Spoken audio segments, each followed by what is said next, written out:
voilà, en intro de cette émission, avant le générique, chers auditeurs, auditrices, vous avez l'habitude maintenant, ça fait 3 semaines qu'on en parle, mais cet épisode est sponsorisé encore cette semaine par le site de vente en ligne Beeronomie.com. Alors on va répéter très rapidement, on joue la transparence, on n'est pas payé pour dire ça, mais... ils vont nous faire de la pub sur leur site un petit peu pour faire passer le mot sur Binous USA. Et également, ils nous donnent un lot de 60 € de bière qu'on remet en jeu pour le concours. Et le concours, qu'est-ce qu'il faut faire pour participer ? Eh bien, il faut d'abord habiter en France métropolitaine et deuxièmement, il faut nous envoyer une capture d'écran de votre application de podcast sur laquelle on voit très bien que vous êtes abonné. Alors, vous faites comme vous voulez, comme vous pouvez. Vous envoyez cette... capture d'écran à notre email qui est binoususa@gmail.com et même si vous ne gagnez pas le concours, vous pouvez aller sur beeronomie.com et mettre le code binoususa en un seul mot et vous aurez 10% de ristourne hors frais de port. Je commence à être un petit peu rodé là, je commence à avoir mon speech. Il est bon mon speech. Qu'est-ce que t'en penses, Stéphane? Beeronomie. Oui, c'est tout ce que tu dis dans cette intro. Tu dis juste Beeronomie. Beeronomie. D'accord. Ok. Tu nous diras autre chose juste après le début de l'émission, pas le jingle, mais l'intro. Allez, on écoute l'intro, on écoute Rough and Ready nous chanter Big Patate avec Waylon et son violon, et puis l'épisode va démarrer. À bientôt.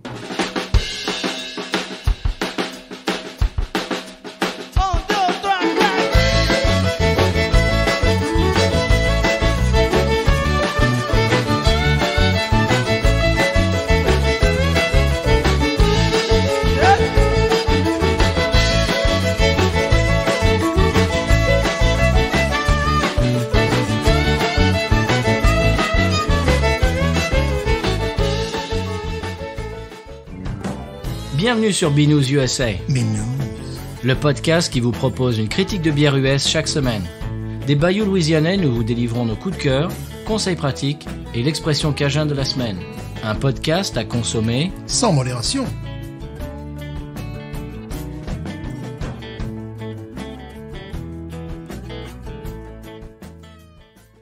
Binous USA is part of the Podcut family of podcasts. La vie est trop courte pour boire de la bière insipide. Binous USA épisode 147. Moi, c'est Patrice. Stéphane, toujours fidèle au poste. Stéphane, fidèle au poste. Eh bien, cette semaine, Stéphane, on a un nouveau commentaire Podcast Addict qui nous vient de Guigui du 33, qui nous dit... Alors, ça commence par un vilain mot anglais qui commence par un F. Oh non. Ah si. Alors donc F, Spotify, content de vous retrouver sur Podcast Addict. Continuez à nous régaler avec vos dégustations, vos conseils de voyage, expressions cajun et coups de cœur divers et variés.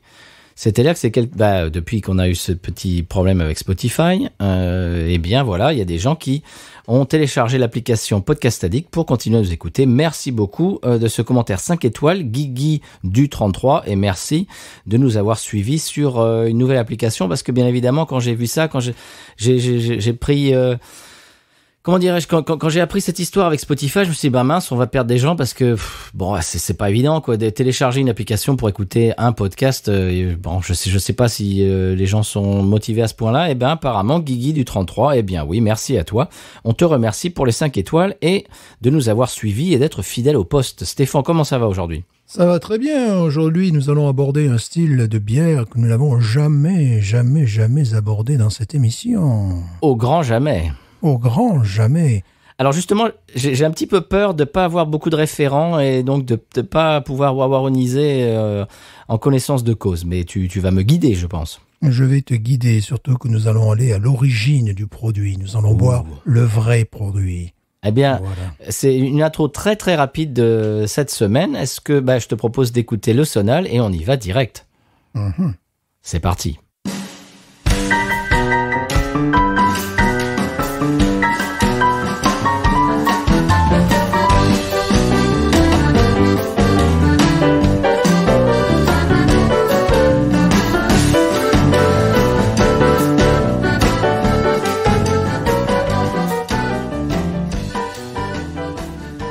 voilà, après ce petit morceau louisianais, eh bien on s'éloigne de la Louisiane. Stéphane, nous allons en Allemagne, paraît-il. La bière de la semaine, c'est toi qui l'as sélectionnée. En fait, ça vient de plusieurs retours d'auditeurs qui nous ont demandé depuis un bon moment, j'allais dire presque depuis le début du podcast, depuis qu'on a commencé à avoir des auditeurs qui ont commencé à nous envoyer des retours. C'est quelque chose qui revient souvent. Les bières gauze, le gauzeux, les sour, les bières, comment dirais-je, sûres, comme on dit au Québec, acidulées en France. Tout ce genre de choses, c'est vrai que, ici, on est inondé d'ersatz, de bières américaines craft inspirées d'eux, qui essayent de retyper etc., etc. Et donc, je t'ai fait part de ces retours, qu'on n'a pas beaucoup de bières acidulées dans l'émission. Et tu m'as dit, autant remonter à la source. Et Stéphane, tu vas nous expliquer ce qu'on boit cette semaine. Voilà, donc, alors, je fais mon Google Translate, parce que la dame, elle disait Gose, donc voilà, je vais dire Gose, comme elle, tu vois. Bien sûr. Je sens que les Allemands vont rire de moi, mais ça, c'est pas grave. Donc, on l'a prononcé à la française, la Gose, à la française, la Gose, n'est-ce pas? Alors, la Gose est une bière allemande brassée comme une ale, avec une fermentation haute classique, suivie, et c'est là la nuance, c'est là toute la différence, d'une fermentation bactérienne dite spontanée, dégageant de l'acidité, de l'acide lactique, d'où acidité. Alors, ça rappelle les lambics belges, bière de fermentation spontanée, et notamment la Gueuse du Stein, oui, je parle en anglais en même temps, tu vois, ça c'est l'habitude de passer d'une langue à l'autre, oui, la Gueuse this time, ce coup-ci. Of course. Qui est un assemblage de bières lambiques jeunes et vieux, mélangés, permettant une seconde fermentation. Et nous parlerons évidemment de la Gueuse dans un prochain épisode. Teasing, patinage, pas patinage, taquinage artistique. Taquinage artistique. Donc, là, je parlerai de Gose et non pas de Gueuse. Gouzi. Aujourd'hui, nous allons être dans les gouzi, n'est-ce pas? Alors, comment se prononce cette bière avant de savoir comment elle se boit? Alors, premièrement, je vais parler quand même un petit peu de l'historique et tout ça, parce que là, il y a quand même du biscuit.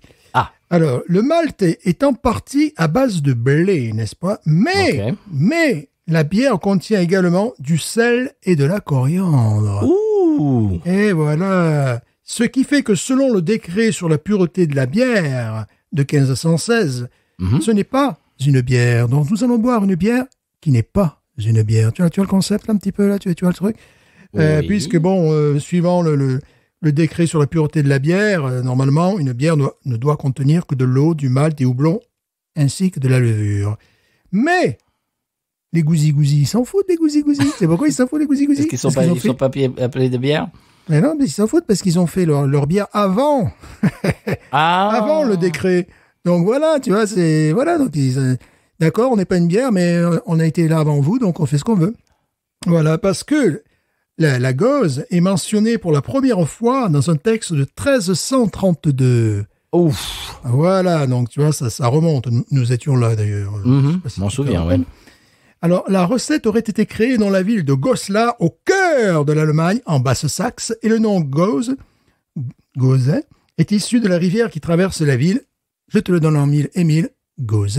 N'est-ce pas? Oh. Et cette bière a fait Rosie Flores, que nous saluons. Bien sûr que nous saluons à chaque épisode. De San Antonio. Attention, là encore. Taquinage. Encore un petit taquinage artistique.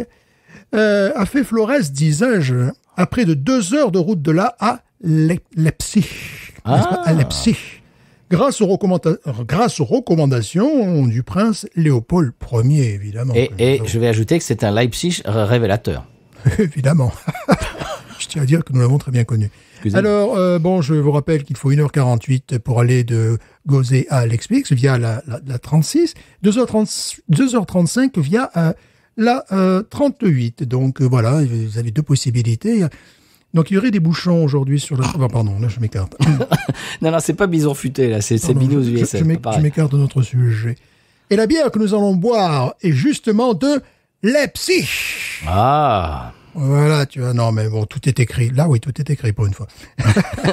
Alors, quelle est la bière de la semaine? La Ritterguts Gosé. C'est vrai que là, pour nous, c'est difficile. Il n'y a que des mots en allemand. Là, je n'arrête pas de trébucher à chaque ligne. C'est la Original Ritterguts Gose, qui daterait de 1824. Sur la bouteille, il est précisé que le style Gose est apprécié depuis 1738 et que c'est une tradition depuis 1738. Mais ça ne veut pas dire que cette bière-là, cette marque-là, existe depuis 1738, n'est-ce pas? Elle existe depuis 1824. Et sur leur site également, il y a une date différente. Bon, différente, ce n'est pas grave. La tradition, ça a du bon. Sauf que ce type de boisson, oui. Oui, non, mais je suis un peu embêté parce qu'il montre le verre. Enfin bon, j'en parlais tout à l'heure. Vas-y. Oui. La tradition, ça a du bon, disais-je. Sauf que ce type de boisson a failli disparaître après la Seconde Guerre mondiale. Eh oui. Ah bon? Les brasseries, je crois qu'on en avait peut-être touché un ou deux mots lors d'un épisode. Les brasseries est-allemandes ont été démontées et envoyées en URSS. Eh ben voilà. Eh ben c'est comme ça. Voilà. Bon. Eh ben oui, c'est comme ça. On les envoie en Sibérie. Très bien la bière en Sibérie, n'est-ce pas? Un courageux Friedrich, oh là là, et Friedrich Würzler, je vais avoir du mal. Frédéric Würzler en français, ça ira plus vite. Allez, on s'excuse. A essayé de maintenir le style entre 1949 et 1966, mais il faudra attendre 1986 pour que la production soit relancée, mais c'est après la réunification allemande que la production décolle et qu'on trouve ce type de produit joyeusement bâtardisé aux États-Unis. Bière sour, acidulée, bière au cactus, bière... à la margarita. À la margarita, bière tout ce que tu veux. Donc, il était temps de revenir aux origines de cette bière que, bien évidemment, j'avais déjà goûtée, alors que les autres, j'ai vraiment beaucoup de mal. Alors, cette bière a un prix doux. C'est-à-dire, tu vois, on a à peu près une pinte. Plus que ça, une pinte 9,9. Ça coûte $3 et quelques, ce qui est tout à fait abordable pour une bière quand même de niche, quoi, tu vois. Ouais. Et un degré d'alcool doux également, 4,7. Donc, je ne te cache pas que je n'ai bu une en début de semaine et j'avais l'impression de gagner 10 ans de vie, quoi, que j'étais en train de boire un élixir de vie, donc voilà. Alors, il conseille, évidemment, je ne parle pas allemand, de dire lorsqu'on boit cette bière, Gosana, tu vois, voilà, c'est santé, voilà, Gosana. Ah bah on va dire ça. Voilà, bon, on va le dire avec un accent franco-louisiano, sévenolo américain. Voilà, bon, je sais pas si ça arrivera à comprendre ce qu'on raconte. Sénémarne-Vaucluso américain. Oui, voilà. Alors, c'est la 5e génération de la famille Bercht qui brasse cette bière, mais comme je t'ai expliqué, il y a eu des moments où ça s'est pas brassé, cette bière. Alors, bon, voilà. La note est de 89 sur Beer Advocate, qui est mon référent principal. Very good. Tu vois, bon, voilà, c'est mon référent principal parce que Rate Beer, par exemple, ils vont mettre une note catastrophique à une bière et après, ils vont expliquer parce qu'ils n'aiment pas le style. Bon, ben voilà, ça c'est... oui, d'accord. Voilà. Tandis que, bon, Beer Advocate, non, quel que soit le style, bon, ils comprennent...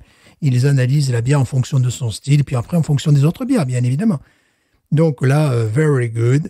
Et nous allons donc goûter la vraie bière originale, une vraie Gose, et pas un produit inspiré, comme nous avons pu boire, parfois issu de très bonnes brasseries, mais c'était... c'est pas les trucs qui m'attirent du tout. Mais non, parce qu'il n'y a rien d'authentique. Alors là, toi, ça va te surprendre. Moi, je vais être en terrain conquis. C'est surprenant, hein, bien sûr. Mais je conseille à nos auditeurs, s'ils veulent savoir ce que c'est qu'une Gose, et non pas une gueuse, d'acheter cette bière s'ils la trouvent. Ça surprendra plus d'un palais, évidemment. Mais on sent que c'est pas une bière au cactus ou... Ou que sais-je encore. Ou que sais-je encore. Alors, je suis embêté parce que sur l'étiquette arrière, il y a la photo du verre qui va avec, normalement. Et c'est exactement le type de verre que tu as choisi. Je vois ça sur mon écran Skype. Bien sûr. Et moi, je suis allé au préalable sur monsieur Google qui m'a dit que un verre tulipe traditionnel ou je sais plus comment ils appellent ça. Tulipe, alors attends. Comment ils appellent ce truc-là? Hop, attends. Tulipe universelle, voilà. Et pour les verres, pour les gauzeux, pour les sour et tout ça, verre acidulé, apparemment, ça c'est très bien, mais je vois nul. Je vois sur l'étiquette que c'est pas ça du tout. C'est un verre complètement presque cylindrique. Un verre à la gueule, quoi. Ben ouais, bon, bah tant pis. Donc bon, tu peux essayer dans ton verre, à mon avis, il y a pas de problème. Oui. Eh ben, c'est ce que m'a dit Monsieur Google. Alors après, voilà, Monsieur Google, voilà, peut-être qu'il pensait à d'autres gauzes, à des gauzes, voilà. Bah, c'est surtout que je viens de réaliser que tous les verres qui sont conseillés dans cet article sont, dis non, c'est bizarre, sont des verres Spiglo. Dis non, c'est bizarre ça. Ah, c'est complètement, c'est un hasard. C'est un pur hasard, à mon avis. Pas du tout sponsorisé. C'est un pur hasard, oui. Enfin. Donc, veux-tu l'ouvrir en premier, car tu es l'invité, là tu joues sur mes terres. Eh bien, pourquoi pas. J'aime bien le gars qui fait qui fait comment dirais-je, une appréciation de bière et qui dit ouais mais je l'aime pas. Lui je l'aime pas lui. Bon. Donc je lui mets une mauvaise note parce que je l'aime pas. Bon. Je l'aime pas. Voilà. Moi c'est pas vraiment que je n'aime pas. Enfin, c'est pas que j'aime pas, c'est que ça m'est quasiment étranger. C'est-à-dire que j'aurais pas de référent. C'est-à-dire c'est comme quelqu'un, si tu donnes un vin rouge la première fois à quelqu'un qui l'a jamais goûté. Bah, si tu lui donnes un super Bordeaux ou du Kiravi, je sais pas s'il fera vraiment la différence. Tu vois ce que je veux dire? Donc voilà, je me demande si je vais pouvoir jauger. J'ai hâte de voir ta réaction parce que je sais que c'est la première fois que tu bois une vraie gauze. Bah, je vais faire une grimace, c'est clair. Je pense que je vais faire une grimace. C'est pas du tout mon style. Mais si ça se trouve, je vais aimer. Allez, j'y vais.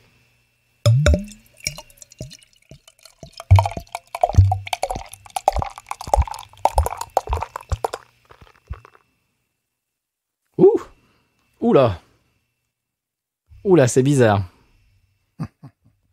C'est très bizarre. Oh, c'est joli en tout cas. Oh, elle est trouble. Moi, je vais m'en charger. Et je vais m'en servir. Oh, que ça sent bon.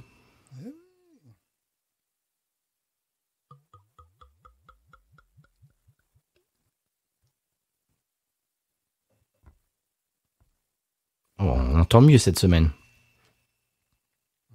Oh, c'est particulier. Tu vois, avec moi, le gazouille, elle me connaît. Elle est en confiance. Alors, tu as un nez. Qu'est-ce que tu penses du nez? Alors, levure. Levure et on sent que c'est un style de bière traditionnel. On sent que c'est quelque chose qui se fait depuis des siècles. Pour moi, c'est évident. Tu as un nez de cidre, de pomme. Oui. Voilà. Ah oui. Un nez de pomme, effectivement une touche maltais, bien sûr. Mais c'est vraiment un nez de pomme, un nez de cidre. Tu as l'impression que tu viens de te servir un vieux cidre. Oui. Tu vois, avec ce côté un petit peu fermier également. Absolument. Cidre fermier. Voilà. C'est pour ça. Je l'ai mal formulé en disant levure, mais c'est fermier que je voulais dire. Oui. C'est du cidre. On dirait un cidre fermier. Et la couleur, d'ailleurs, n'est pas sans rappeler le cidre. Me semble. Absolument. Je ne suis pas un spécialiste du cidre, mais bon. Tout à fait. Voilà, c'est-à-dire une couleur... comment on pourrait la définir? Orangé, doré. Voilà. Orangé. Il y a... Comment dire, il y a quelques sédiments, tu vois, c'est pas une lager du tout, hein, bon, parce qu'elle est c'est un petit peu trouble. Il y a des fines bulles comme un champagne. Ça rappelle également le champagne, cette boisson. Donc, il y a une vivacité qui est proche du champagne. Une mousse que tu auras toujours du mal à garder, hein, dans ce style de bière. Évidemment, c'est infiniment rafraîchissant et ça va très bien, je suppose, avec la nourriture locale, avec des charcuteries, par exemple, tu vois. Oh oui. Et très certainement aussi avec de la choucroute, mais je me sentirais bien avec... J'allais le dire. Voilà, bien sûr, c'est... Et là, bon, ça faisait peut-être 2-3 ans que je n'avais pas bu. J'ai pris un pied extraordinaire, là, il y a 4 ou 5 jours de ça. Parce que c'est ça, une gauze. C'est ça n'a pas un goût d'épicéa, de cactus, de margarita. C'est fleuri, est-ce que je me trompe si je dis que le nez est fleuri? Oui, bien sûr. C'est floral, ouais. Oui, floral, oui, c'est ça. Floral, bien sûr. Bien sûr, mais la note principale, c'est ce nez de pomme, de cidre. Quoi, oui. Les fermiers, de cidre fermier, oui. Voilà, je te propose de plonger en premier, puisque... Bon, allez, j'y vais. Bah, on y va ensemble, non? Ouais. En général. Allez.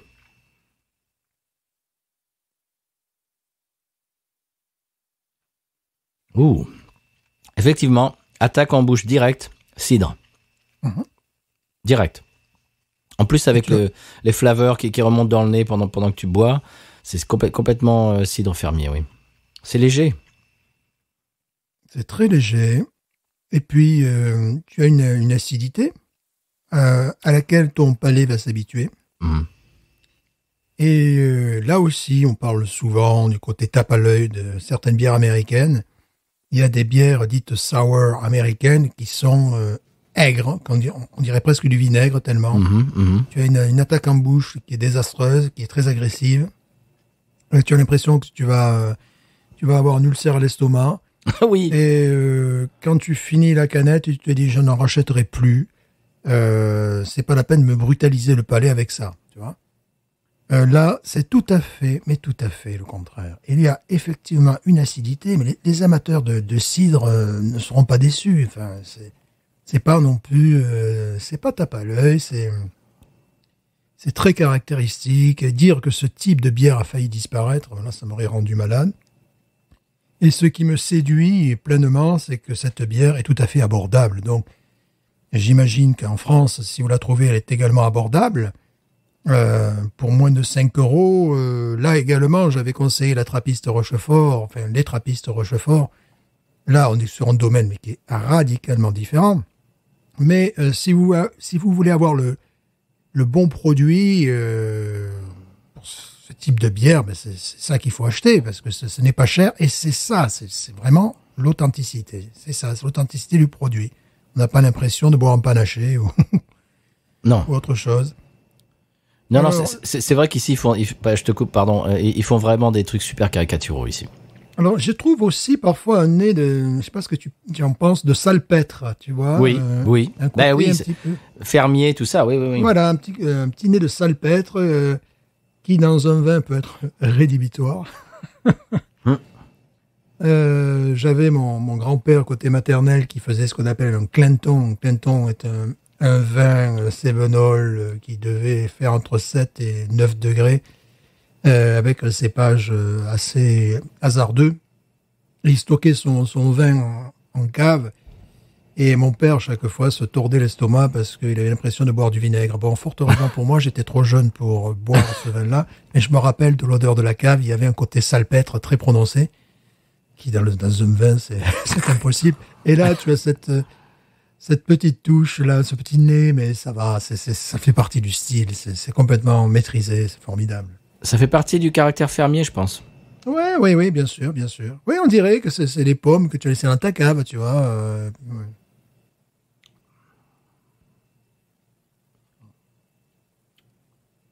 C'est fin, c'est pas agressif. C'est fin. Ça a la délicatesse, ça a la robustesse d'un cidre, ça a l'effervescence d'un champagne, un petit peu. Un petit peu, moins bien sûr. Quoique les cidres peuvent avoir cette vivacité. Et c'est extrêmement rafraîchissant. Donc ce type de bière ressort du néant. Mais je conseille une deuxième fois pour toutes, si vous voulez connaître le style, buvez celle-là. Tout simplement, méfiez-vous de les contrefaçons. Ces imitations, parce que alors là, après, ça part dans n'importe quoi. Alors, tu me disais que tout à l'heure que mon palais allait s'habituer, c'est vrai. J'ai l'impression qu'elle s'ouvre maintenant. Oui. Parce qu'au début, évidemment, tout ce qui était acide, l'acidité, et puis la pomme, etc., en attaque, c'est ce que j'avais pour la plupart. Et là, j'ai l'impression qu'elle s'ouvre. Oui. Alors, c'est pas du tout une bière à mâcher. Hein. Y a pas de. Tu sens pas qu'il y a de la structure. Tu sens pas qu'il y a de. C'est très aqueux en même temps. Oui. Mais c'est extrêmement rafraîchissant. C'est très léger, très agréable. Je me vois bien boire cette bière en toute saison, tu vois. L'hiver, en accompagnement de nourriture locale, tu vois. Locale qu'on prend allemande. Et l'été en terrasse, n'importe où dans le monde. J'imagine que tu mets ça dans les pattes d'un Américain qui boit des, entre guillemets, gozeux américaines. Il va trouver ça fade et un peu sans relief parce qu'il sera habitué à des trucs qui sont complètement... C'est presque du cirque, quoi, ce qu'ils nous font des fois là-dedans. Oui. Comme tu disais tout à l'heure, au cactus, je sais pas quoi. J'avais quasiment envie de prendre, parce qu'on nous a demandé le style depuis longtemps, celle que fait Cigar City, qu'ils appellent Margarita. Je me suis dit, oulala, ça va être genre, tu sais, cocktail Margarita. Sierra Nevada aussi avait fait un truc qui était... Pourtant, j'adore Sierra Nevada. Hein. Elle avait fait une bière comme ça, que nous avions goûté d'ailleurs il y a fort longtemps. Et vraiment, tu t'achètes une canette ou tu en bois une fois dans un bar et puis c'est fini. Ouais, ça suffit. Et puis c'est fini. Alors, c'est une bière qui fait saliver, évidemment, les glandes salivaires, tu vois. Mais ce côté acidulé qui fait, excusez-moi, baver, quoi. Un petit peu. C'est vrai. Ça va chuinter dans l'épisode. Oui, mais c'est un pur plaisir. Alors après, bon, tu as une qualité constante du début à la fin. C'est un style très particulier. Alors, j'ai envie de dire que, bien évidemment, j'en rachèterai. J'en ai déjà racheté, bien sûr. Mais là, peut-être que mes achats seraient plus rapides que leur capacité à renouveler le stock. Mm-hmm. C'est un petit peu le problème. Car je crois qu'il y en avait 4 et j'en ai acheté 3. Donc, voilà. Ben moi, je vais pas te mentir. Je suis content de la goûter, mais c'est pas quelque chose que j'achèterais. Moi, c'est quelque chose que je rachèterais, mais alors sans aucun problème. Malheureusement, c'est le style de bière qui, ici aux États-Unis, prend la poussière, tu vois. Mais est-ce que ça altère sa qualité? Parfois. Oui, parfois, tu peux avoir un goût de salpêtre un peu plus prononcé. Alors celle-là, tu vois, je n'ai pas les traces comme sur l'autre que j'avais. Les traces, la preuve que la bouteille était recyclée. Est-ce que tu as les traces Tu les as, non. toi? Non, je ne les ai pas sur celle-là. Sur l'autre, je les avais. Bon, d'habitude, c'est des bouteilles qui sont recyclées. C'est pour ça qu'il y a ces traces, je dirais, en bas du col et en bas de la bouteille, carrément. Là, ce n'est pas le cas. Alors, je suppose, j'ai essayé de savoir qui était sur la bouteille. C'est le premier brasseur. Je ne sais pas. Je ne l'ai pas trouvé. Bon, j'ai un petit peu cherché. J'ai pas non plus trop cherché parce que c'était bien peut-être à nos auditeurs à faire l'effort. Finalement. Bien sûr. Alors, tu disais que c'est la bière qui prend la poussière ici. Ça ne m'étonne pas parce que le visuel doit complètement... j'imagine qu'un consommateur lambda américain qui passe dans le rayon, qui voit ça, et il passe tout de suite son chemin parce que c'est l'inverse de la tendance des visuels aux États-Unis dans la bière artisanale. C'est l'inverse, c'est-à-dire que c'est vert, presque noir et or, vert et or. C'est très austère. Il y a une espèce de dessin d'un type avec un chapeau de forme qui a l'air entre deux âges, avec un veston. Enfin, on dirait un truc. On dirait un peu. C'est presque comme un personnage de Dickens. C'est ça. Et c'est quelque chose que quand tu es amateur de bière artisanale américain. Tu vois ça ne t'attire pas du tout. Et c'est justement l'inverse de celle de Cigar City, par exemple, qui est vert, mais vert pétard, presque un vert qui tire au jaune. La couleur de la margarita, en fait. Et il y a marqué dessus Margarita en grosses lettres et tout ça, des trucs super tapageurs. Des couleurs acidulées, tout ça. Et là, c'est complètement l'inverse. J'imagine que quelqu'un qui ne connaît pas ça, qui passe dans le rayon, qui voit ça, il continue. Il ne s'arrête pas. Malgré tout, bon, sur Beer Advocate, il y a quand même des connaisseurs, donc je note qu'il y a quand même parfois des Américains qui chroniquent cette bière. Bien entendu. Voilà. Je te parle de la personne lambda qui habite par ici, qu'on caricature peut-être un peu, mais c'est-à-dire que le visuel des canettes en ce moment dans le marché de la bière craft américaine, il y a une tendance, il faut que ça soit quand même tapageur, il faut que ça accroche l'œil, et ça, c'est tout l'inverse. Et ça marcherait pas au niveau marketing, tout simplement. C'est très austère, c'est en bouteille. C'est-à-dire, c'est tout ce qui m'attire. Il faut connaître. Voilà, la fin de ma pensée, c'est il faut connaître cette bière pour l'acheter, je pense. Et si vraiment vous voulez apprécier ce style-là, allez directement à cette bière-là. Après, il n'est pas interdit de boire les bières à la margarita, les bières au cactus, les bières au pissenlit. Ou... à la mort moelle. Voilà. Il y a un très bon nez quand même. J'ai l'impression, tu sais, ça va te parler. Le nez que j'ai en ce moment, c'est quand tu fais des pommes au four. Bien sûr. Mais tu as le nez de coriandre aussi, parce que la coriandre est rajoutée, tu vois. Et maintenant, on commence à le sentir, le nez de coriandre, tu vois. Oui. Oui, bien sûr. Presque du clou de girofle aussi, un peu. Là, tu commences à le sentir, quoi. C'est ça aussi. Pomme au four, vraiment. Oui. Tu sens, effectivement... Après, le côté salin... non, je le sens pas trop. C'est plutôt le côté acidulé, tu vois, qui amène ça, mais on peut pas dire qu'on est en train de boire la mer, par exemple. Non. Pomme, ce qui m'a fait un petit peu peur, ça me rebute ce genre de choses, mais pomme au four avec de la cannelle. Oui, c'est ça, la cannelle, exactement. C'est ça, exactement. Ah oui, cannelle, sucre candi, pomme au four avec de la cannelle, du sucre candi dessus. Et tu vois, maintenant, ce nez de cannelle ressort. Dans ce premier temps, on a eu le côté vif, pomme, et là, maintenant, ressort le côté cannelle, également coriandre. Ah oui, c'est très agréable. Et tout ça, aucune de ces odeurs n'est fausse. Non. Tu sais, c'est une bière, c'est amusant, que je pourrais boire à Halloween, tu vois. Ils font des bières pour Halloween qui sont des tartufferies. Et là, une fois qu'elle est un petit peu aérée, tu as ce nez qui ressort, qui est vraiment très intéressant. Les trucs à la citrouille, bonjour. Voilà, merci. À la citrouille, ouais, c'est ça. Bof.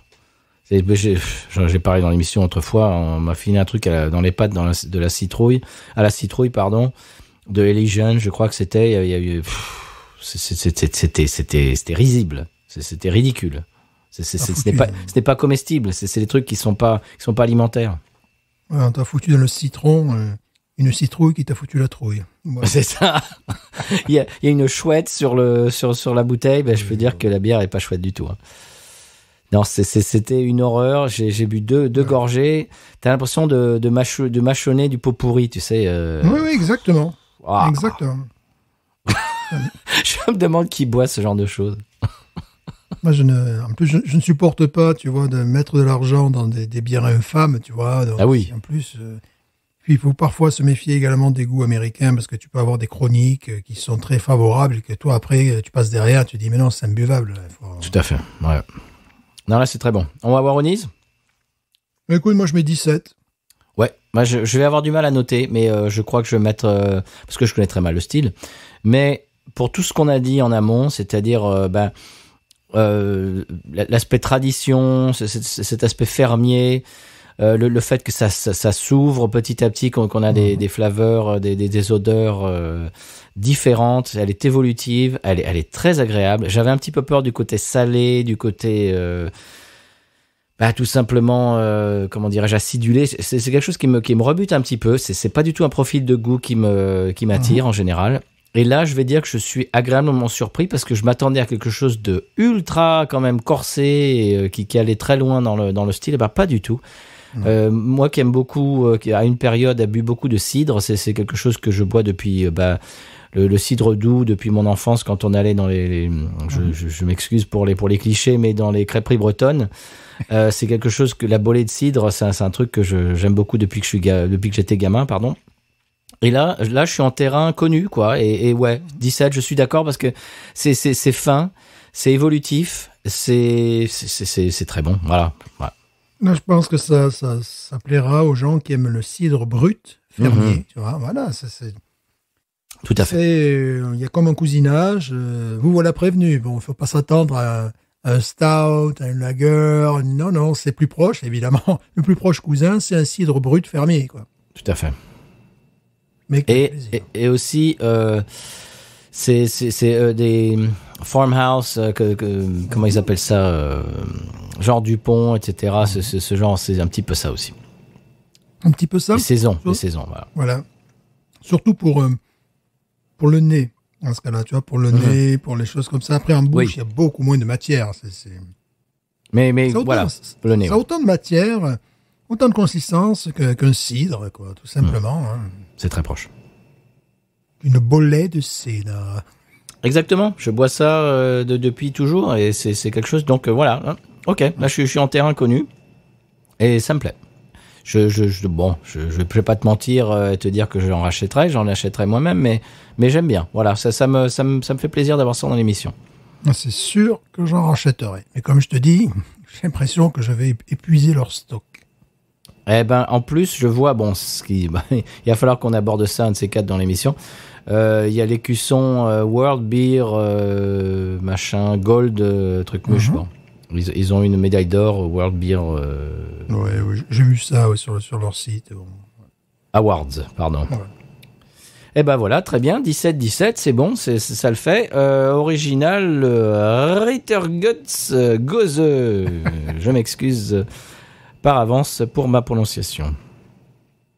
Eh bien voilà, Stéphane, on peut passer au conseil de voyage, on peut écouter le sonal, et puis c'est toi qui prends les rênes du conseil de voyage cette semaine. Et moi, je fais tout aujourd'hui, je prends les rênes de la bière, du conseil de voyage, en fait, voilà, je fais tout. Service après-vente Stéphane cette semaine. Je fais tout dans cette émission, je suis exploité,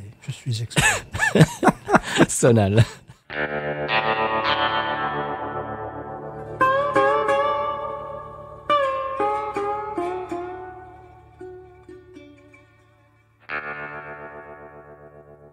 Bien voilà, après ce sonal de voyage, tu nous proposes, Stéphane, de nous parler de... Eh bien, après avoir parlé de cette bière qui a fait Flores, Rosie Flores, attention. Je te vois venir. Voilà, Rosie Flores, une chanteuse country que nous adorons et que nous avons déjà diffusée sur cette antenne, n'est-ce pas? Oui. Non, on voit les bons élèves. Hein. Non, on les voit, les gens de l'autre côté du poste, là. Ceux qui ont suivi, ceux qui ont la mention très bien au bac, et puis ceux qui, Hein, bien sûr. Non, d'ailleurs, ça avait beaucoup plu à Pomme, qui avait tout de suite écouté. Voilà. Ouais. Voilà, tu vois, Pomme, on vient de boire une bière qui a le goût de la pomme, tout va bien. Mais tout se tient. Tout est écrit. Tout est écrit, évidemment. Mais on n'improvise jamais dans cette émission. Ça se saurait. Absolument pas. Ça se saurait. Ouais. Alors, évidemment, Rosie Flores est de San Antonio, Texas. Bon, San Antonio, Texas, c'est aujourd'hui mon conseil de voyage. Aller au Texas et ne pas aller à San Antonio, c'est dommage, quoi. Oui. Même venir en Louisiane, si vous pouvez pousser un peu plus loin, il faut aller à San Antonio. Pourquoi faut-il aller à San Antonio? Es-tu déjà allé à San Antonio? Oui, monsieur. Combien de fois? Une fois. 2 fois, monsieur. Je vous bats. Et pas toi. La première fois, j'ai été allé en 1990, et puis la deuxième fois, j'y suis retourné avec ma fille quelques 28 ans peut-être plus tard. Alors, il y a évidemment Fort Alamo. Bien sûr. Bon, ça, que vous pouvez visiter gratuitement. Oui. Voilà. Fort Alamo, c'est gratuit. Tu visites, pour ce qui est à voir, évidemment. D'aucuns diront, ouais, c'est une vieille baraque, un fort, quoi. Ouais, mais aux États-Unis, déjà, c'est rare. Et puis surtout, tu as le Riverwalk. Oui. Car San Antonio est une ville dans laquelle on peut marcher. Oui. Marcher. C'est rare. C'est rare. Donc, tu as le Riverwalk qui est absolument superbe, où tu as... Eh bien, évidemment, tu marches au bord d'une rivière qui est en centre-ville et tu as des magasins, tu as des restaurants, tu as des mariachis. Des mariachis, évidemment. Vous entendez d'ailleurs en fond sonore la chanson sur San Antonio, évidemment, qui est connue dans le monde de la country, qui est un hymne à la ville. Donc, il y a ce quartier qui est absolument remarquable, bon, qui est très touristique, évidemment. Mais bon. Et ensuite, il y a, non loin de là, il y a des boutiques un petit peu de type mexicaine, tu vois, parce qu'on est quand même pas très loin non plus, tu vois. Oui, bien sûr. Donc, et ça n'existait pas la première fois où j'y suis allé. C'est-à-dire qu'ils ont développé, je me rappelle, j'étais avec ma fille, une sorte de hangar avec tu pouvais acheter de tout ce qui était mexicain, enfin, local et tout ça. Et puis également une équipe de basketball où un Français a brillé. Oui, tout à fait. Tony Parker. Voilà, Tony Parker. Quel est le nom de cette équipe de basket? Eh ben, c'est les Spurs, monsieur. Voilà, les Spurs. Donc voilà, la ville. Les éperons. Voilà, les éperons. La ville est connue pour cette équipe de basket.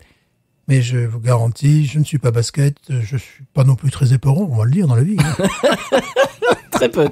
J'étais très rarement vu avec les éperons. Je suis assez peu éperon. Je peux être un peu rond, mais pas éperon. Et basket, non, pas vraiment. J'ai pas la taille, je crois. Aussi, quand même. Bon, oui, bon. Ouais. Des deux, tu étais plus grand quand même. Voilà. Mais en revanche, c'est une ville. Même si vous voulez visiter les États-Unis en long, en large et en travers, il faut aller à San Antonio parce que c'est une ville où on peut marcher. C'est très agréable. C'est pas toutes les villes américaines qui ont ce cachet. Enfin, je sais pas ce que tu en penses, mais Dallas. Non, jamais la Dallas, mais c'est Houston. Oui. Non, Houston, rien à voir. Non, absolument. San Antonio. Ouais. C'est pour un Européen, ça va complètement faire du sens pour utiliser un anglicisme. C'est-à-dire que c'est quelque chose qui va vous sembler familier. C'est-à-dire que c'est un endroit où on se balade à pied. Oui. Je suis jamais allé, comment dirais-je, Amsterdam, mais j'imagine que c'est un petit peu pareil. C'est-à-dire qu'il y a un fleuve au milieu, bon, qui n'est pas de la même taille, mais enfin, et on se balade d'un côté et de l'autre, on se balade au bord et on se balade à pied. Et c'est une destination que je conseillerais aux couples. C'est un truc très sympa. J'y suis allé avec mon épouse. On est descendu dans un hôtel qui était très joli, un hôtel qui était très vieux, j'imagine depuis du début du XXe siècle, qui était magnifique, qui est magnifique. Je me souviens plus du nom, je pourrais le retrouver. Et qui était à côté du fleuve, et on se balade à pied, on va dans un restaurant, très très bon restaurant Tex-Mex bien évidemment, on se balade en centre-ville. C'est vraiment un endroit dans lequel on peut, en couple, qui est, c'est bientôt la Saint-Valentin quand on enregistre ça. C'est une destination en couple, je trouve, qui est parfaite, parce que c'est très romantique, on se balade, voilà, on flâne. Ce qui m'a beaucoup surpris, c'est le Fort Alamo, c'est-à-dire que c'est en centre-ville. On se balade dans une rue qui est une rue américaine, normale. Et puis tout d'un coup, on voit sur le plan que Fort Alamo est juste là. Bon, on se dit c'est bizarre quand même. On est en plein centre-ville, ville américaine. Et puis on tourne le coin. Et puis en plein milieu d'une espèce de petite place comme ça, t'as le Fort Alamo en plein milieu de la ville. Ça fait très bizarre. Ça fait complètement anachronique. Mais c'est très sympa. Et oui, se balader sur le Riverwalk, flâner, prendre un pot, manger, c'est vraiment très très sympathique, très très agréable. Bon, j'aime beaucoup parce que c'est vraiment une ville latine. C'est que bon, il y a bien évidemment le côté touristique, mais tu as des places où les locaux s'abritent du soleil sous les arbres. Je me rappelle qu'il y avait une école, une high school, je pense, qui faisait, je sais pas, une exposition, quoi que ce soit. Ça rappelle vraiment les villes latines. Oui. Il y a certes des bâtiments américains comme on trouve un peu partout, puis tu as une architecture qui a été préservée, qui est de type années 30 aussi. Oui. Tu as des bâtiments années 30, années 40, années 50 aussi qui sont préservés. Et puis en plus, ils ont développé, donc pas loin de 30 ans, ils ont développé ces sortes de hangars, mais jolis, hein. Et tu es amené à ces hangars par des boutiques assez intéressantes, des boutiques, tu sais, d'habits d'occasion, tu vois. Tu es amené jusqu'à ces hangars où là, tu as carrément toute la mexicanitude possible. Oui. Et je n'appellerais pas ça, tu sais, les attrapes touristes. J'appellerais ça une ville américaine qui a quelque chose à vendre. Tu vois, c'est un petit peu... Et c'est pas le cas de toutes les villes. Bon, je me rappelle de Santa Fe, qui est proprette. San Antonio, tu as la Nouvelle-Orléans, tu dois avoir Boston, j'ai jamais mis les pieds, San Francisco pour y être allé. Enfin, il y a des villes comme ça qui ont caché où effectivement il y a une structure américaine, mais il y a un centre qui est de type européen, et c'est un plaisir que de s'y balader à pied. Ce sont des villes assez marginales aux États-Unis, enfin Oui. rares, je dis marginales dans le sens de rare. Hein. Bah, tu disais au Texas, oui. Austin, oui, il y a des rues. Il y a South Congress, qui est ma rue préférée à Austin, qui est peut-être ma ville américaine préférée. Là où on se balade, il y a des super boutiques, des restaurants, etc. Sixth Street aussi. Bon, donc il y a des rues dans Austin dans lesquelles on peut mais il faut se garer sur la rue et puis après aller là, San Antonio, c'est le centre-ville entier qui est piéton, quoi, oui. qui est, voilà. Oui, oui. Ouais. Alors j'imagine Houston, enfin c'est pas que j'imagine Houston, je connais Houston, c'est pas du tout la même chose et j'imagine Dallas encore moins, c'est une espèce de Dallas, pieuvre, voilà. bon, ça, ce que j'appelle un circuit automobile, quoi. Ouais, c'est ça. Donc ouais, c'est très sympa, San Antonio, c'est à faire et donc comme je disais tout à l'heure, vraiment je conseille en couple, c'est très sympathique de flâner. Voilà, de prendre 2-3 jours et de 2 jours, je dirais, 2-3 jours, se balader, faire les boutiques. Il y a des jolies boutiques, il y a des boutiques un peu d'art, d'objets d'art, etc., qui sont des objets d'art qui sont à la portée des bourses. Hein, c'est pas des trucs chers. J'ai ramené une espèce de cactus en métal qui est très joli, qui est dans ma salle de musique. Et voilà, il y a des endroits, des choses à ramener qui sont sympas et c'est très agréable. J'ai mangé un burrito qui était fantastique, un des meilleurs burritos que j'ai mangé. Donc je crois que ça s'appelait le restaurant Iron Cactus, j'ai envie de dire, un truc comme ça. Et c'était fameux. Donc voilà, c'est comme tu disais tout à l'heure, on peut pas appeler ça un attrape-touriste parce qu'il y a vraiment des trucs sympas à faire. Évidemment, si vous aimez les mariachis comme nous, alors là, t'es au restaurant et juste de l'autre côté du fleuve, c'est-à-dire que c'est pas un truc énorme, hein, c'est pas le Danube, hein. Juste de l'autre côté du petit cours d'eau, bah tu vois dans le restaurant qui est de l'autre côté, tu entends et tu vois les mariachis et tout. C'est vraiment très sympa. C'est à échelle humaine. C'est pas du tout comme on disait comme les mégalopoles. Voilà, c'est très sympa à voir et à visiter. Ouais. Et évidemment, ils vont chanter San Antonio Rose, tu vois. Voilà, ça qui est. Bien sûr, et puis la bamba et puis bon, les poncifs du genre, mais non, c'est très bien. C'est à voir. Évidemment, quand on est au Texas, oui, il faut y passer. Oui. Je conseille Austin, puis San Antonio, des villes qui sont complètement différentes et qui sont très bien pour des raisons différentes chacune. Et je trouve que les deux, l'alliage des deux sur un petit voyage, je trouve que si les gens voudraient faire un trip, arriver à la Nouvelle-Orléans, faire quelques jours à la Nouvelle-Orléans, après aller sur Lafayette peut-être un jour ou deux, et voir, bien évidemment, s'ils nous écoutent, ils doivent aimer la bière, normalement. Faire Paris, Bayou-Teche, etc. Et puis des trucs sympathiques vers Lafayette. Et puis après aller sur Austin. Et puis Austin, San Antonio. Je pense que ça pourrait être un périple assez sympa. Qu'est-ce que t'en penses ? Oui, bien sûr. Bon, c'est pas Austin, San Antonio, c'est pas très loin. Le problème, c'est la circulation parfois, mais sinon, bon, c'est pas très loin. Voilà, c'est un très joli conseil de voyage, monsieur Stéphane. Merci pour ces souvenirs. Écoutez, je vous en prie. On passe au coup de cœur. Coup de cœur, mais bien sûr. Je vous laisse présenter votre coup de cœur. Alors, très bien. Eh bien, en début d'épisode, je parlais de monsieur et madame Spotify. Oui, parce que, eh bien, Guigui Dudu 33, eh bien, s'est dit, eh bien, il a fait fi de Spotify.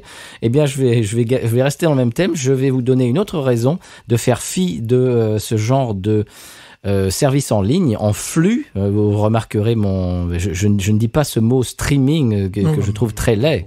Non, en flux, monsieur. Alors, j'ai lu ce matin un article sur Dwight Yoakam, qui est un artiste américain de country que Stéphane et moi aimons, affectionnons tout particulièrement. Ça fait partie de notre panthéon. S'il y avait un Mont Rushmore pour Stéphane et moi de la country américaine, il serait dessus, c'est clair. C'est lui. Voilà. Eh bien, il a des petits, c'est pas des soucis, c'est-à-dire que il vient d'attaquer en justice Warner Music. Ouais. Est-ce que tu as vu ça ? Non, j'ai pas vu, mais c'était son label. Voilà, c'était son label. J'imagine que ça ne l'est plus parce que oui, je crois qu'il est dans un autre label depuis. Et bah tu vas voir pourquoi. À mon avis, ils vont plus être copains parce qu'il les a attaqués en justice pour non-paiement de droits d'auteur sur 2 morceaux de son premier album. Oh. Alors je crois que c'est Honky Tonk Man et le deuxième, je ne sais plus lequel, Minus Prayer. Mm-hmm. Voilà. Donc ces deux morceaux-là, apparemment, ils ne lui ont pas payé les droits d'auteur qu'ils auraient dû lui payer. Donc il leur intente un procès. Pourquoi est-ce que j'en parle aujourd'hui ? Eh ben, les 10 morceaux, donc c'est pas 10, hein, c'est pas le chiffre 10, c'est les 10 morceaux dont je viens de parler. Voilà, je m'embrouille dans mes explications. Mais enfin, ces 2 morceaux dont je viens de parler ont disparu des services en ligne. C'est-à-dire, si tu vas sur le service qui commence par Spot et qui finit par hi-fi, par exemple, eh ben, ces morceaux n'y sont plus. Donc, si tu écoutes son premier album, qui est un bijou du début à la fin, pour moi, c'est la pierre philosophale de la country des années 80, quoi. C'est ça. On peut dire le groupe qu'on a vu... personnellement, le groupe qu'on avait eu pendant un moment, Palomino, c'était il y a X années. Ouais. Pour moi, dans ma tête, si tu veux, l'idée du son et du concept, c'était le premier album de Dwight Yoakam. Bien sûr. Voilà. Et c'est ce premier album, un copain à moi était allé aux États-Unis à ce moment-là. Il avait ramené un vinyle de Dwight. Et là, je me suis dit, mais les Américains sont encore capables de faire ce type de musique. Je pense que c'était en 86, peut-être, son premier album. Là, tu me prends en défaut, je ne sais pas. Je pense que ça doit être 86. Et la pochette est superbe. Tu le vois de profil avec, évidemment, Stetson, quoi. J'étais à la renverse, quoi. Je me suis dit, mais il y a des Américains qui apprécient ce type de musique encore aujourd'hui, tu vois, parce que, bon, on était passé par des phases comme... le Nashville Sound avec des violons, avec des choristes à fond. Et là, c'était le retour à la country, même rockabilly, tu vois, parce que quand tu reprends Johnny Horton. Alors, le problème de Honky Tonk Man, c'est que c'est un morceau au départ de Johnny Horton. Alors, s'ils n'ont pas payé les droits d'auteur, avait-il les droits d'auteur ? C'est ça aussi, tu vois le problème. Sur sa version. Des royalties sur sa version. Sur sa version, il y avait des royalties. Les autres ont dû faire jouer le fait qu'il n'a pas écrit le morceau. Alors bon, tu vois, oui, alors là, on s'avance dans des considérations un petit peu compliquées. Mais par exemple, si vous vous souvenez, si vous avez écouté le podcast depuis ses débuts, on avait un indicatif pour l'expression Cajun qui était un indicatif de mon ami Wayland Thibodeau, que vous entendez d'ailleurs, qui est sur le morceau de mon groupe en intro de l'émission toutes les semaines, et qu'on entend à la fin, juste après que Stéphane dise son très langoureux B-News. C'est lui qui chante et puis c'est lui qu'on entend bien évidemment au violon. J'avais mis comme indicatif de l'expression Cajun sa version d'un morceau qui est dans le domaine public, donc normalement ça va, c'est un copain, moi c'est la version d'un copain qui m'a donné l'autorisation de l'utiliser et le morceau est dans le domaine public. Eh bien, j'avais malencontreusement, j'avais fait la bêtise de contacter le label, et le label il m'avait dit oui, tout à fait, pour 150 €, je sais plus combien, par an, vous pouvez utiliser le morceau. Ouf. Oui, d'accord. Donc, si tu veux, les royalties, même sur des trucs qui sont dans le domaine public ou qui sont écrits par quelqu'un d'autre, eh ben, il y a quand même des ayants droit parce que cette version-là est sur tel label et sur tel album. Donc là, on s'avance dans des considérations philosophico-juridiques, mais tout ça pour dire que, effectivement, apparemment, ils auraient dû lui payer je sais pas moi, une certaine somme d'argent qu'ils n'ont pas payé apparemment, parce qu'apparemment c'était le single Honky Tonk Man. Et la phase B, c'était Minus Prayer, apparemment, c'est pas ce que j'ai lu dans l'article. Et ils n'ont pas vraiment payé ce qu'ils auraient dû lui payer sur ce morceau. Tout ça pour dire que quand tu vas sur les services en ligne en ce moment, que tu veux écouter le premier album de Dwight Yoakam, qui est un bijou, d'ailleurs on n'a toujours pas donné le titre, mais il s'appelle Guitars, Cadillacs, etc. Et je crois que c'est Guitars, Cadillacs, etc. 3 petits points. Et c'est un album qui est fantastique et magistral, d'ailleurs produit par Pete Anderson, son guitariste, et que j'ai eu le privilège et le plaisir de rencontrer. Ça, je pourrais expliquer ça un de ces 4. Et ce qui est un album pour moi qui fait partie d'un des plus grands albums de l'histoire de la country, tout simplement. Il y a rien à jeter sur cet album, de la première note à la dernière. C'est du bon goût, enfin c'est magnifique. Et quand tu vas sur les services en ligne aujourd'hui, j'imagine, j'ai pas vérifié, mais c'est ce que disait l'article, y a 2 morceaux qui manquent, tu vois. Pouf, au lieu d'avoir, je sais plus combien de morceaux, on va dire 10, il y en a 8. Pouf, allez. Oui, parce qu'il y en avait assez peu, en fait. Il y avait, je crois, 10 morceaux, effectivement. Oui, alors, voilà. Mon coup de cœur, c'est pas vraiment un coup de cœur, mais c'est un conseil, c'est ne vous séparez pas de vos supports CD, par exemple, ou de vos vinyles. Si vous avez un album... Exemple, ce que je disais tout à l'heure en ligne avec un gars sur Facebook, j'ai acheté un morceau d'un album de Willie Nelson qui était un tribute à Lefty Frizzell, qui était un chanteur country des années 50. J'ai acheté un morceau qui me plaisait de cet album sur iTunes. Excusez-moi, pardon, monsieur Apple Podcast. Et pour ce que je vais dire, mais c'est la vérité, j'ai acheté un morceau et l'autre jour je me suis dit tiens, allez, pourquoi j'achèterais pas le reste de l'album et comme ça j'aurai l'album entier. Je vais sur iTunes, il a disparu. Je suis en train de voir des disparitions, mais des espèces de purges sur les catalogues de beaucoup d'artistes majeurs sur les services en ligne. Tu vas sur iTunes. Je suis désolé, mais c'est la vérité. Avant, il y avait une trentaine, quarantaine d'albums d'un artiste tel que Willie Nelson. Maintenant, il y en a peut-être 12, tu vois. Il y a des purges. Et donc, voilà. C'est-à-dire que je m'apprête à l'acheter en CD, ce truc. C'est-à-dire que ce que je veux dire aujourd'hui, mon conseil, c'est ne vous séparez pas de vos CD. Et j'achète encore des CD. Je vais sur les je les achète souvent, soit neufs bien évidemment, ou bien d'occasion, mais pour avoir le support physique. Comme ça, je le télécharge sur mon disque dur externe et j'ai encore le support physique.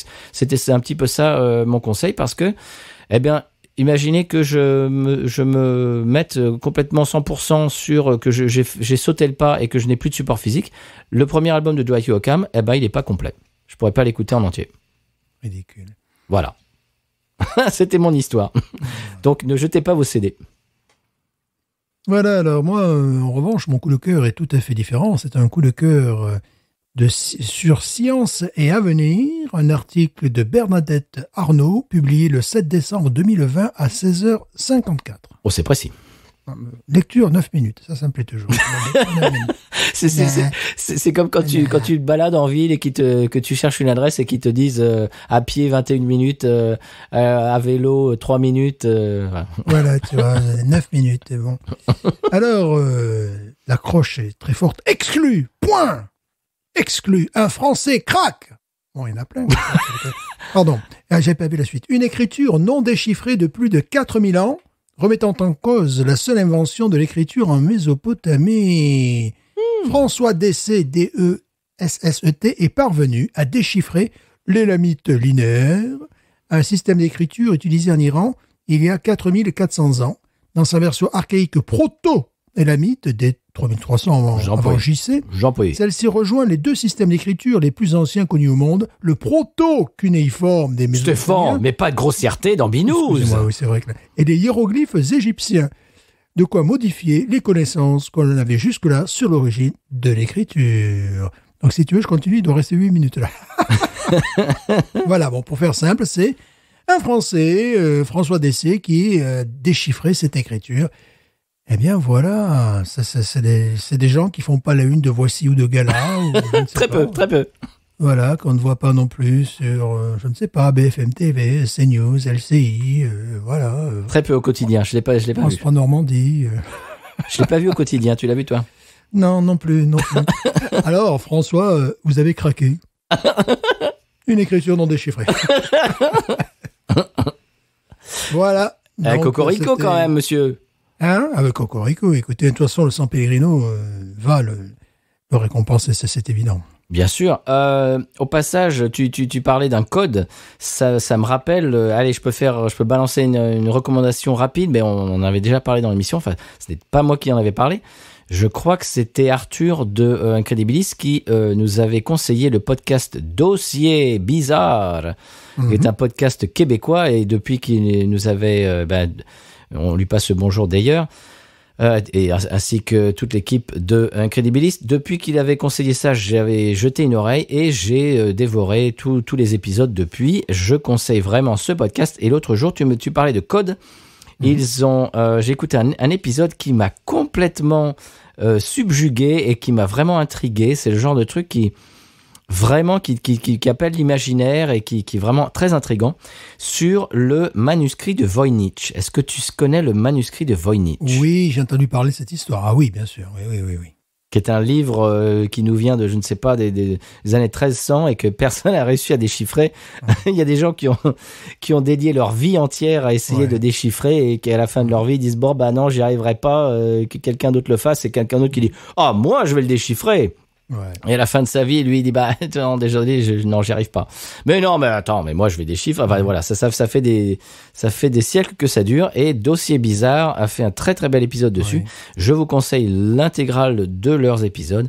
Et celui-là, vraiment, va vous donner envie, bien, de vous y atteler, presque de l'acheter parce qu'il est disponible sur Amazon.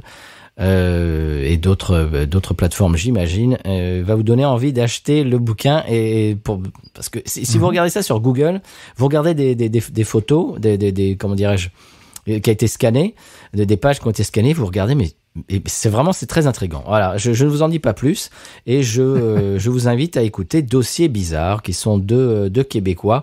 Si vous aimez Binous et que vous aimez un petit peu les histoires des dossiers bizarres, comme le nom de l'émission peut l'indiquer, ça va vous plaire parce que c'est une espèce de duo comme ça, ils se prennent pas au sérieux mais ils racontent des choses très intéressantes et très intrigantes des fois. Voilà, le manuscrit de Voynich, ça m'a fait penser à ça, Stéphane, ton histoire. Mm-hmm.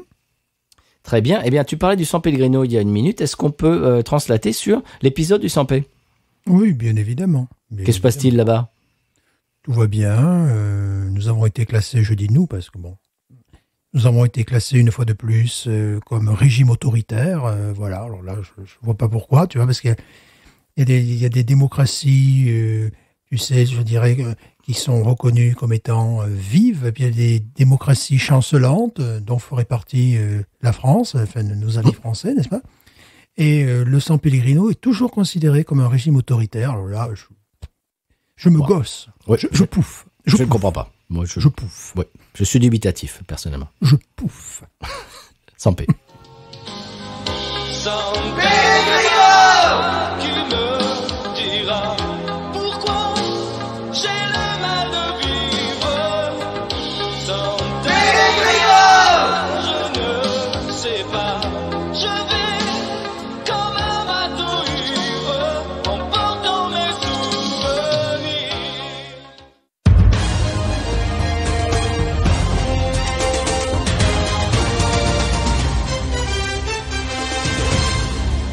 Le PIB par habitant du San Pellegrino devance désormais celui de la France. Notre économiste maison, Jean Valjean, nous rejoint ce soir sur le plateau. Alors Jean, que se passe-t-il? Eh bien, écoutez, je crois que c'est évident. Le San Pellegrino a su diversifier son économie. Je ne sais pas si vous vous rappelez, dans les années 70, la filière Mikado était menacée par des Mikado plastiques, des productions de Mikado plastiques. Eh bien, le San Pellegrino a racheté ces entreprises et maintenant développe effectivement ce qui a toujours été son fer de lance, le Mikado bois, boîte à cajou, c'est-à-dire des modèles de luxe. Voilà, c'est une façon, je dirais, de San Pellegrino de réagir, mais également, il est à noter que la fabrication de chaises en rotin, dans une économie qui se veut de plus en plus mobile, c'était intelligent de créer des meubles légers.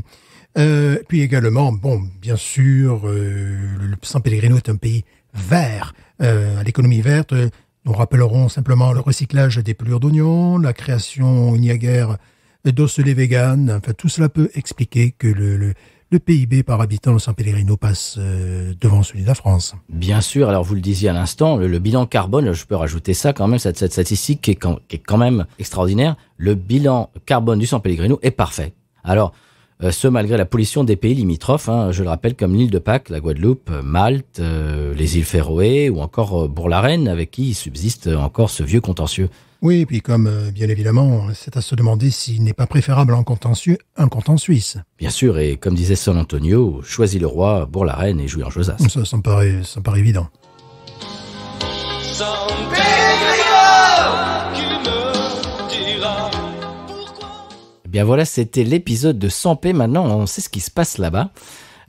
Stéphane, tu as pouffé plusieurs fois pendant l'épisode de San P. Et d'ailleurs, tu n'en peux plus de pouffer. Évidemment. C'est ridicule. Les gens ne savent pas le bonheur qu'ont les San Pellegrins. Mais non. Est-ce qu'ils ont déjà posé la question? Est-ce qu'on a interviewé, par exemple, sur les télés, je ne sais pas moi, européennes, est-ce qu'on a interviewé le peuple sans pèlerin pour savoir ce qu'ils pensent du régime et de la qualité de vie là-bas? Non. Écoute, il n'y a pas d'opposant politique. Il n'y a pas d'opposant Mais non. politique. Voilà. Ah non. Et il n'y a rien à améliorer. Donc, à quoi bon? À quoi bon s'opposer? Alors, je t'invite à passer à l'expression cajun, monsieur Stéphane. Évidemment, car nous sommes en Louisiane. Quand même. On n'en a pas encore parlé. Ce n'est pas parce que nous buvons des bières, des gouzi allemandes, là, que, bon, il est temps de revenir en Louisiane un petit peu. Excusez-moi. Un petit peu de sérieux dans cette émission. Excusez-moi. Expression cajun.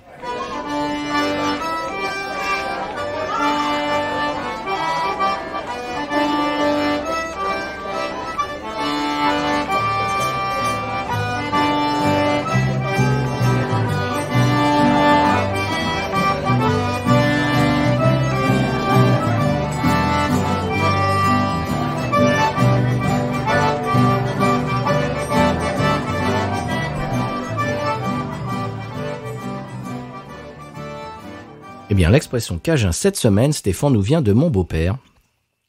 I lem that. Qu'est-ce que ça veut dire? I lem that. Elle aime that? Elle aime ça. C'est I lem that. J'aime ça. Ben voilà, tout simplement, c'est j'aime ça. C'est l'inverse de l'anglicisme en français. C'est du gallicisme en américain cajun. I, donc je, l'aime, L apostrophe M, le verbe aimer français, that, qui est bien prononcé that, I l'aime that. C'est-à-dire ça, j'aime ça, moi. Mon beau-père qui dit ça de temps en temps. I l'aime that. Là, j'ai pu traduire, là, je l'ai su, là. Quand même, tu l'avais là. Ouais, c'est bien. Ouais. Très bien, on passe à la pub. Eh oui, parce que, bon, San Antonio, tout ça, voilà, hein, c'est bien, mais bon, faut y aller quand même. C'est pas gratuit, la pub.